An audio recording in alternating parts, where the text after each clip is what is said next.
Hi, I'm Crail Funch, author of the recently published book, An Appealing Plan, A Year of Everyday Celebrations. And as part of my launch, I wanted to invite some of my favorite people on to tell me about how they celebrate every day. So today I am joined by Desiree East, and she is a designer, visual artist, and creativity coach, or as she likes to say, a life coach disguised as an artist.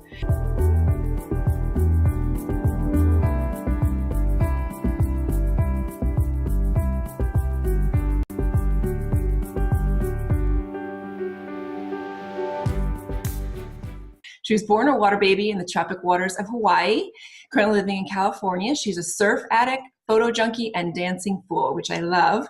And I can't wait to hear how she celebrates every day, or at least the weekends, maybe. Desiree helps women tap into their creative intuition by using art making as a vehicle to connect to their soul's purpose. And there's no art experience necessary. Ultimately, all of her work is about helping people experience a life full of creative possibilities because we all have a birthright to creativity. So welcome, Des. How are you? Good. Thank you. Thank you. I'm so happy I'm here. And Oh, good. lovely afternoon. Yeah. It's nice and bright and sunny in your office there. Yes. So I'm going to start right off and ask the main question is, how, and it can be at your version of it, however you see fit, but how do you find ways to celebrate every day in your busy schedule? So, as you know, I live on the beach, and before we started recording, we're just talking about how the room that I'm at faces west. And so one day, one thing that I like to do every day is go out for beach walks, as simple as like just taking my shoes off and walking barefoot in the sand, and either starting my morning off with a beach walk or surfing. Obviously, I'm addicted to surfing, so if the waves are good, I'll do that. If not, I'll just go for a beach walk, and then maybe even ending the day with my husband Brendan. As you know, we love our happy hours, so we'll just bring a cocktail to the beach and end the day that way. That's great. That's really great. So do you find that are you able to surf almost every day or a couple days a week? At least a few times a week. It Yeah. depends on the weather, what the conditions are like, and the tides and all of that. So, Yeah. but yeah, I try to get out as much as possible. And how do you find that changes your mental state or appreciation of your world? So if there's days you aren't able to go out for those beach walks or the surfing, how does that change? How does that those 2 days different for you? Oh gosh, there's a tremendous difference. You're in Florida, right? Yes. So, as you know, when you go into the ocean water, there's this sense of like cleansing. I don't know what Yeah. the word is, but you just feel like refreshment. Right. And sometimes if I don't get that, I feel groggy and I feel not as clear-headed as I usually do. And yeah, it really does affect the way I work and how my week goes, or Yeah. even the whole month. Like if for some reason sometimes we won't get surf for days, and I won't be able to go out in the water for a long time, and like that month I'm just like off kilter. Yeah. Or just off rhythm, like what's wrong with me? Oh yeah, I haven't been surfing. Right. So And I would think, does that affect your world as an artist as well? So are you inspired do you find that if you go surfing and then you're able to be more creative in your artistic world? I think it's somewhat related. Yes, definitely. I Yeah. find a lot of inspiration while I'm out in the water. Like I had mentioned, that piece that comes to me when I'm out in the ocean. Just having that mindful state of mind, being the Zen state of mind when you're out Right. there, when you have Yeah. those quiet moments. Um, it really does affect my creativity. I think just Yeah. finding that inspiration and feeling it in my whole body, makes a huge difference when I come back into the studio or even work on design work. Yeah. Um, yeah, it just goes back to that Yeah. whole like feeling inspired and refreshed. Right. Now, I know you're also, I'm an avid gardener and huge fan of that. So, and I know you have that as in your world as well. So, I would think that it sounds like nature is a big part of your life, not just the beach necessarily, but plant material and all of that. And I find, as you said, going for a beach walk or even just when I can't get to the beach because we don't live as close as you do, but Yeah. just going outside and being in nature sort of regrounds me and reconnects me to, to myself really, even though you're in nature, but it reminds you, oh, that's right, and makes you, has you, as you said, that Zen like sort of pause and reminds Yeah. you about the importance of various things in your life. Yeah. Absolutely. And I resonate with that as far as like going out and connecting with nature, even though there's no beach around. So on the days that there might not be surf, sometimes I'll go on a hike. And my husband and I are both plant nerds. So like we go on a hike and go, oh, that's that plant. Oh, that plant Yeah. is blooming.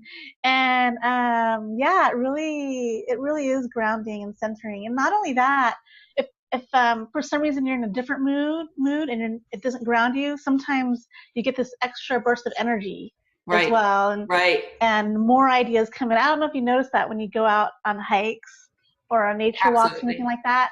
All of a sudden, all of these ideas just come like pouring into Yeah. your head. Yeah. So, A lot of people say they get inspiration in the shower, and I get it when I'm on my walks or hiking. Yeah. So, okay. So to talk a little bit about entertaining, do you guys entertain at home? You mentioned, do you love happy hours? Do you invite friends over? Do you have, imagine you spend some time outside. There might be a patio or something. So how do you, connect with your friends in that way? well, we love to barbecue. Nice. We love to barbecue, especially being by the beach. And just my family. I don't think I've ever talked to you about my family, my mom and dad, and my grandparents that I grew up with. I'm from Hawaii. Uh-huh. So I have a mixture of different cultures in my family, and everybody loves to cook. Like that's the thing that my family does. They love to cook, whether it's Chinese food, Puerto Rican food, Filipino food, Hawaiian food. It's such a great way for everyone to get together. It is. And I've got family recipes from my grandma, my on both sides of the family, and my grandpa and my dad who loves to cook. And every time we get together, it's like a feast. Does everyone cook together, or they cook and then they bring it together? Well, when we have our friends over, it's usually the potluck style. Yeah. But when my dad cooks, it's usually like, don't worry about anything. He loves to cook. He wants to take care of everything. And then we show up and we help him cook whatever dishes need help, That's whatever he awesome. needs help with. So, Yeah. yeah, it's like a ritual. Do you make any of the dishes that he makes, or that's his thing? Have you been trying to um, recreate them at home? I try to recreate them at home. I Yeah. do have some recipes, although it never turns out the same. I'll admit that. But I have my own special recipes, my favorites too, that I like to make. So And what are your favorites? Are they, now you mentioned a lot of various cultures in that food description. So is there a category that you tend to stick with, or just all over? I'm all over the place, Yeah. but one of my favorite things that I like to cook for Brendan, it's one of his favorites, is a Thai shrimp salad. Oh, And it's nice. really refreshing, and the trick to that salad is making sure you have plenty of mint and spicy cashew nuts. Really? And what's the other thing? Yeah, it's really flavorful. The mint sounds awesome.